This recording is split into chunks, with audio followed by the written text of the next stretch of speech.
My amplified unit, salute, BC coming at you with this year's Great American Bash review from World Wrestling Entertainment's NXT brand. 5-match card with a contract signing. This will be the first of 3 reviews on the channel tonight. First up, Great American Bash from NXT. Up next in just a few hours, AEW All In's review, so stay locked on the channel. And then late tonight, Saturday night's main event from World Wrestling Entertainment. I will have that review for you guys as well. That might be up first for channel members only, just so it's not too much content for everybody. And then subsequently, that'll go up to all subscribers. Speaking of channel members, you guys see BC fully caffeinated, fully motivated, fully amplified. Thank you, channel members. I got enough coffee to go into next weekend. So that's how we're going to do all 3 reviews, man. BC is ready to go. Now, for this NXT show, this Great American Bash premium live event, in this cold open teaser, this opening monologue, my question I will ask is, where was the premium part of this NXT show? What was special about this NXT show? Aside, huge asterisk, from the Ricky Starks, Ethan Page North American title, Falls Count Anywhere match, because that belonged on the PLE. Not just on paper, but what they produced. We'll talk about it. But everything else, the word that comes to mind is bizarre. This was a bizarre PLE. This was very odd, very strange, nonsensical. If you told BC that this was just a regular Tuesday night show of NXT, I wouldn't bat an eyelash. I wouldn't doubt you for 1 second. Because most of these matches you would just see on a regular Tuesday night. From the opening matchup with Javon Evans and Jasper Troy. If you don't know what a Jasper Troy is, I don't blame you. You wouldn't be alone. He's on some reality show. I think he won it, LFG. So now he's getting premium live event spots. But that's your opening match. How is that a PLE match? It's not. Your main event was Blake Monroe and Jordynne Grace versus Jacey Jane and Fallon Henley of Fatal Influence. There's just one problem with that. Much respect to all these ladies, right? Especially Jordynne Grace. You guys know how I feel about Jordynne. Blake Monroe, Mariah May, whatever you want to call her. She has blazed through the wrestling industry this past year. That's awesome. Much respect over to Fatal Influence. But the problem is, that's not a main event of a premium special event. That's a tag match with nothing on the line.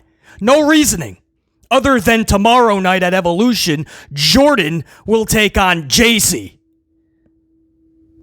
If that's going to be on a PLE, that's a match you would think would be maybe in the middle of the card, because it's just a thrown together tag match.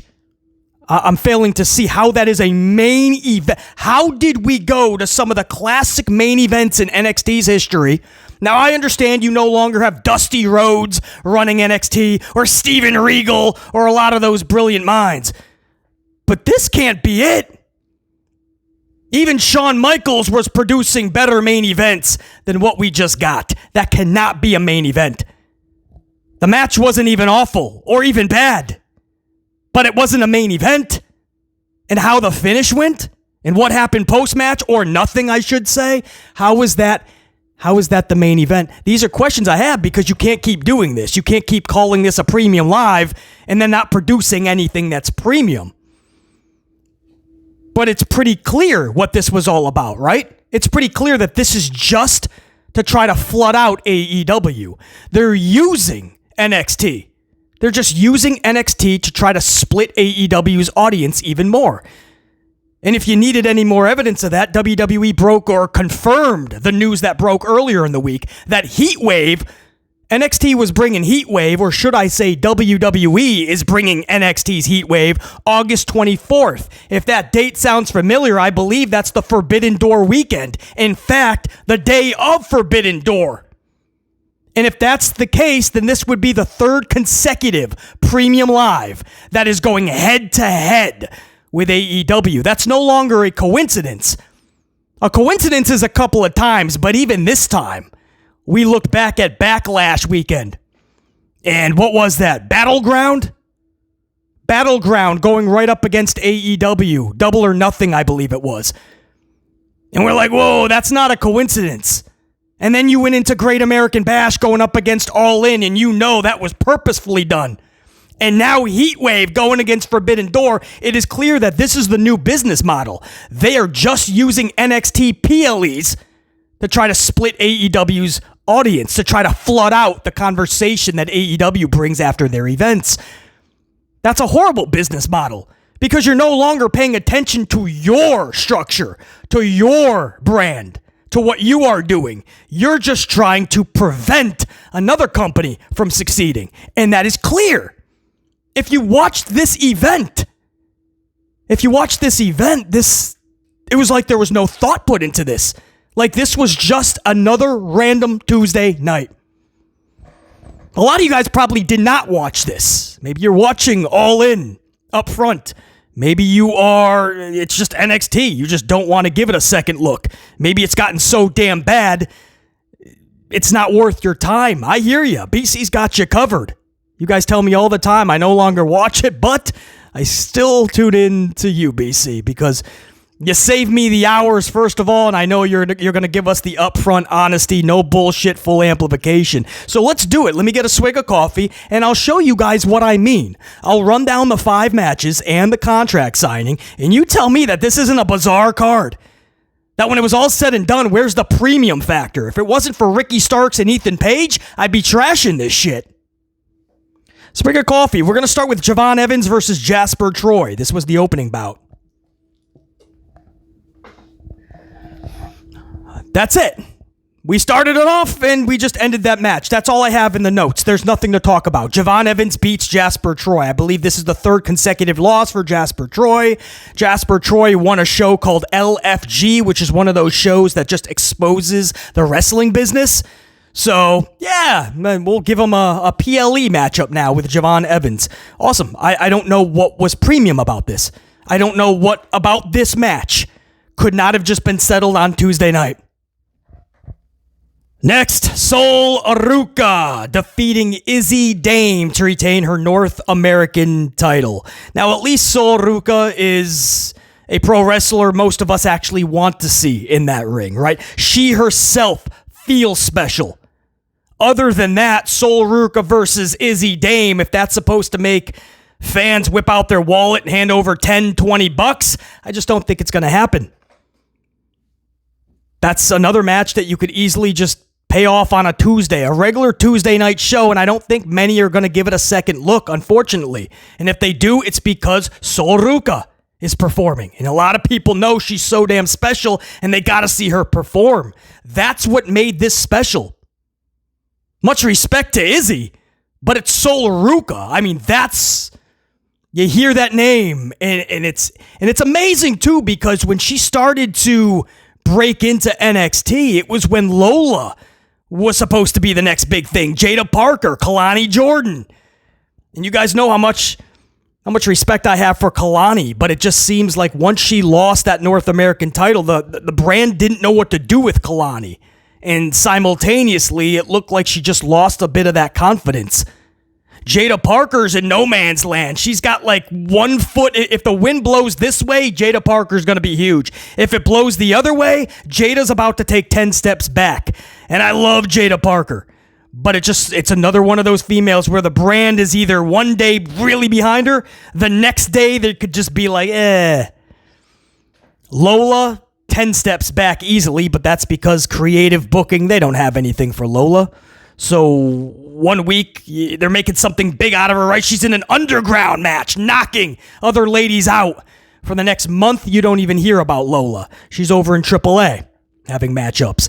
But my point is, you had all these ladies that were supposed to be huge, and here's little old Sol Ruca, little old surfing, skateboarding Sol Ruca. Nobody really gave her a second look at first. Her performances and what she was capable of, man, She just made individuals give a second look over. And then you had individuals come in like Stephanie Vacure and Julia. Roxy had 1 foot in the main roster, 1 foot out. All of these females, man, just a stacked roster. And Sol Ruca was that shining star organically. Through everybody, whether that brand was trying to push her or not, she was pushing herself to the front of the line. So that's a little side rant of just how special Sol Ruca really is. Now, Friday took a toll on her, though. I don't think she's used to wrestling 2 matches like that. Friday night SmackDown, and then 24 hours later, she's got to wrestle, not even, right? Because Saturday afternoon, she's got to wrestle this matchup against Izzy. Sol wasn't at 100 in this match. She just felt like she was tired. And you got to believe it's from that Friday night SmackDown matchup blending in with this contest. We still got a kick-ass Sol Ruca. She was still the highlight reel. We still got to see the Soul Snatcher for the W. So correct finish. And whatever you did show up to see for Sol Ruca versus Izzy, I think you got it. So that's the good news. What I would ask is this. Can she maintain this style and pace? The style and pace that Sol Ruca delivers is so damn special and so damn unique. There's not a lot of females that can match that type of energy, style, and pace. Can she maintain it? Because if the answer is yes, sky's the limit. She's going to be one of the biggest stars in female wrestling history. If she cannot, that's going to be one of those sad stories of what could have been. But with her style and pacing, and you see how she just looked tired in this match. Some of the moves were not as crisp. You gotta believe that's because of her match on Friday. Well, if that happens in just 2 matches within 2 days, you know what happens when the grind gets real tough? You get to that main roster, and then there is more of a demand on you. You know, Sol Ruca's not one of those people I want to see just run so hard that she runs herself into a wall, and within a year or 2, she's already wearing knee braces, taking hiatuses for injuries, because I promise you, when they come back, these wrestlers, they lose a step or 2 each time. And I want Sol Ruca to maintain that special feel. So I also don't want the brand, I don't want WWE to run her into the wall prematurely. So that's the question. Can she maintain the style and pace? Because right now, Sol Ruca, out of all the main roster and NXT, of all of pro wrestling, Sol Ruca is right now easily in my top 5 of wrestlers to actually watch. Wrestlers to stop what you're doing if they're having a match because you want to watch it. Sol Ruca is easily in my top 5 right now. Maybe even top 3. That's how fun she is to watch. So was the match must-see, premium, special quality? Of course not. But Sol Ruca, it helps when you have somebody that is. So I'm okay with the match. No harm, no foul. Javon Evans and Jasper Troy, I'm still trying to fathom that one. Now, match number 3 easily was the match of the night. Next up, Ethan Page and Ricky Starks. This was easily the match of the card. Match of Great American Bash, and maybe one of the matches of the night. All 3 shows. All In, Saturday night's main event, NXT. This may be one of the top 5 matchups. We'll talk about All In. We'll see if that's the case. Right? When we talk All In, was there too many matches that bumped out this match? Possibly. Did Saturday night's main event electrify everybody? Highly doubtful, but we'll talk about it. That's later on the channel in separate uploads. But this match, this was for the North American Championship. It was Falls Count Anywhere, so no holds barred. It was wild. It was fun. It was physical. It had all the things, man.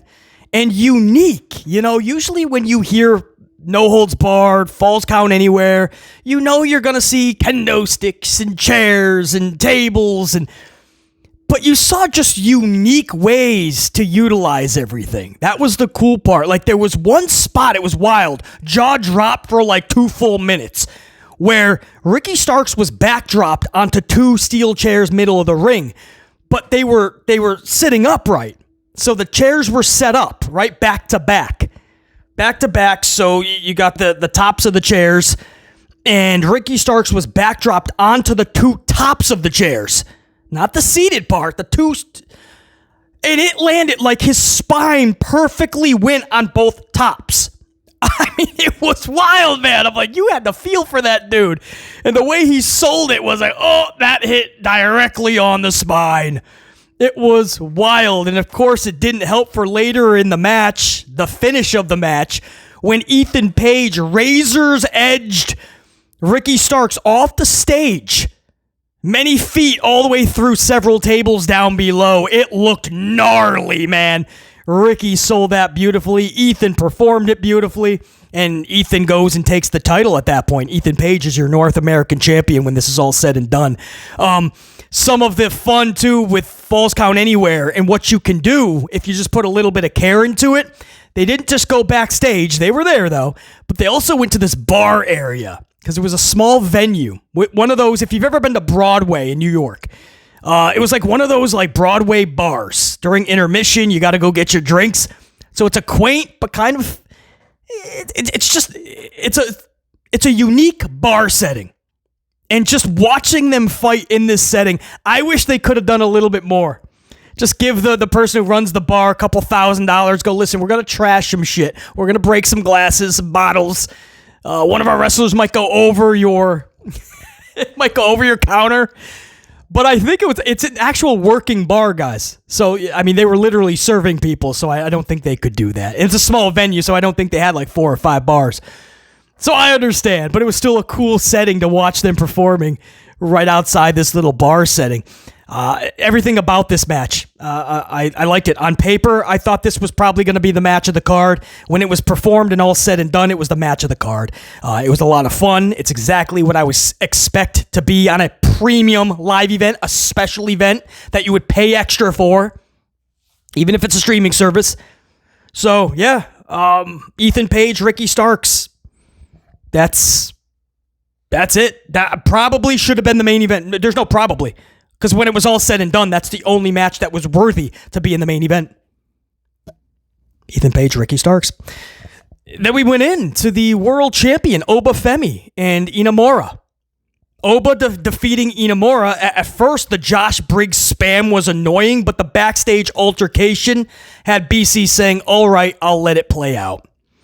And what I mean by that, because again, a lot of you guys probably didn't even watch the show. Josh Briggs was on the outside cheerleading on Inamura. He was the asshole in this match. Inamura's trying to do things the right way and try to beat Oba the right way. Josh Briggs is trying to give him a steel chairs, chains, who knows, distracting the referee.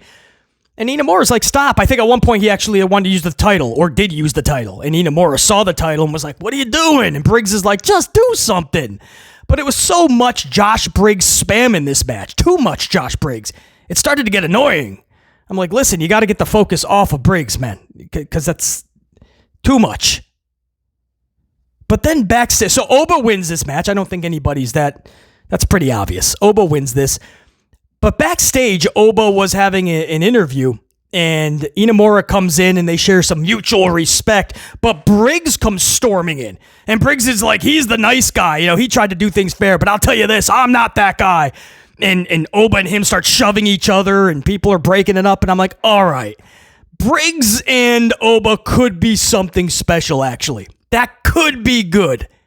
So I'm going to reserve any further critique until I see more. That's one of those legit situations where BC will let it play out. As far as Oba and Inamura having to be on a premium live or being on a premium live, I don't see it. And I understand their story leading into it. It's just not big. And then we had a contract signing. Joe Hendry, Trick Williams, and Santana. Santana and, well, actually, all of them from TNA right now. Trick is your TNA champion. But Joe Hendry and Mike Santana from TNA. And Ava, Little Rock, Pebble is hosting this contract signing. And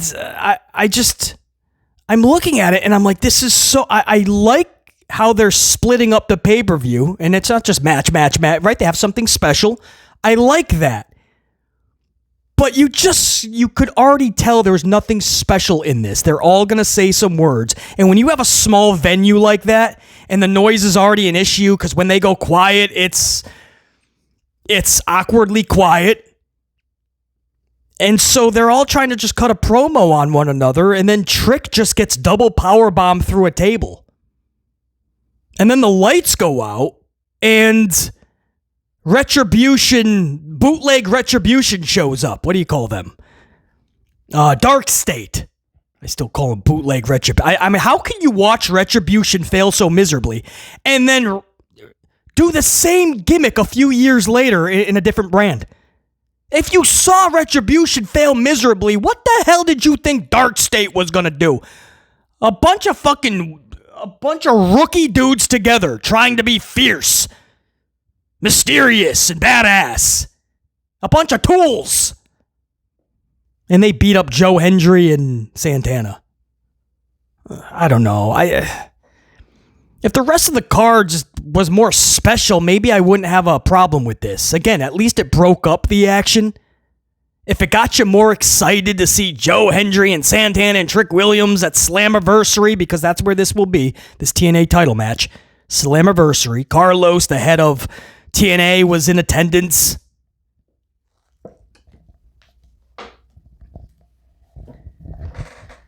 I don't know. Weird. You know, you could have brought Santino. I wish Santino was out there. You could have had a lot more elements in this. When it all ends with Dark State, you know, you gotta,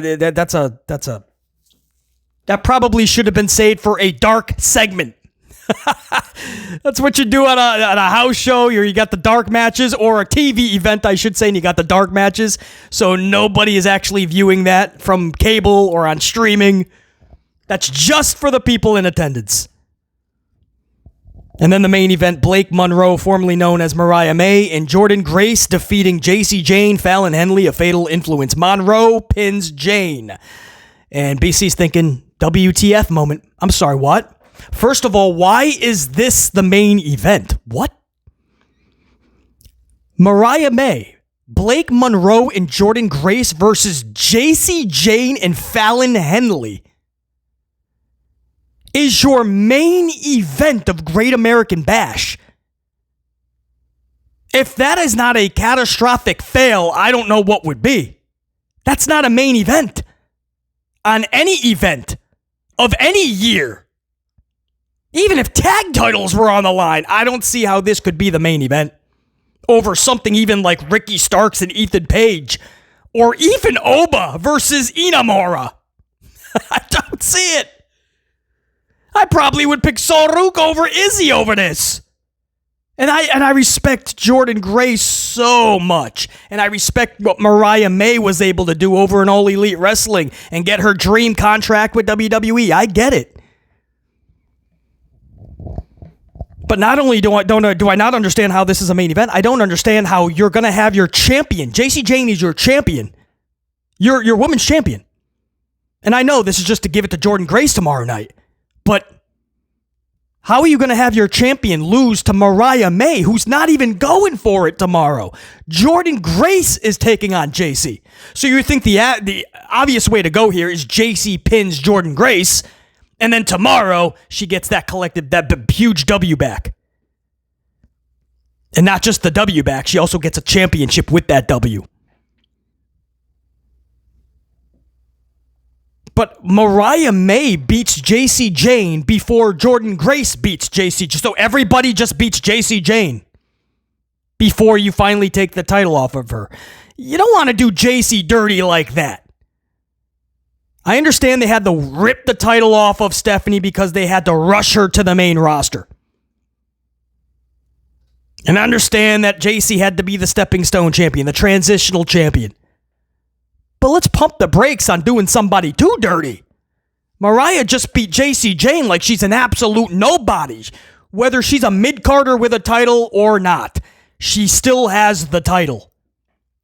Treat her with some respect. This was such a weird finish. Mariah just pins Jacey Jane. Mariah's not even going for the title tomorrow. So Jordynne Grace doesn't even get any of that. Jordynne Grace is just... She didn't win. Mariah won. Jacey's looking up at the lights before we even get to the match at Evolution. So when Jordynne does win, if she does beat Jacey, that moment is diminished even more because we just saw Jacey looking up at the lights. This is Pro Wrestling 101. You wouldn't pull this shit unless you're internally sabotaging it on purpose. I hate to think that's what's going down, but this is so bad. This booking is so bad. You have to start questioning, is it internal sabotage? The show went off the air just like that. Mariah and Jordynne are up on a turnbuckle celebrating. I'm like, there's no way this event can end like this. Good night, everybody. WWE doesn't care. Hunter Hearst Helmsley, Nick Khan, none of them. The job was done. All they needed done is go against AEW All In. That's all they needed. Split their audience a little bit. As long as enough people know that NXT is on, they won't pay $50. They already got the Peacock more than likely, or Netflix, or whatever streaming service. They're already paying for that. So to them, it's they equivalent that to free. Why pay the $50? You got WWE's product over here. That's all they wanted to do. So that's why you got bare minimum and even below. Because that's what you got on this NXT. I'm not saying this was awful, but I'm certainly not going to say this was good. This is a premium live event. Act like it. What was premium about this? No. Ricky Starks, Ethan Page. Man, job well done. Sol Ruca. Even not at 100% and tired. AF. Still, one of the performances of the night easily. Everything else, Tuesday night shit. This is Tuesday night NXT. They just put it on a Saturday afternoon and they called it a premium live event. That's BC's NXT Great American Bash review. If you're new to the channel, it's clear. You probably know by now, we don't sugarcoat, we don't BS on this channel. We love pro wrestling. We watch the shows. We hope for the best. We want to talk about the best. But when they're bad or when things need to be called out on it, we do have to discuss it to an amplified degree. So welcome to the channel. Hopefully you guys can keep up with the amplification. Up on the channel a little bit later, you're going to get the AEW All In review. That's coming up as well. Saturday night's main event. That is also coming up late on the channel. All these reviews. And because I was cutting this review, I have to catch up on a couple of all-in matches that I missed. So let me go do that now. Guys, until next time, and there will be that next time. BC in the unit, we're saying check you. Salute!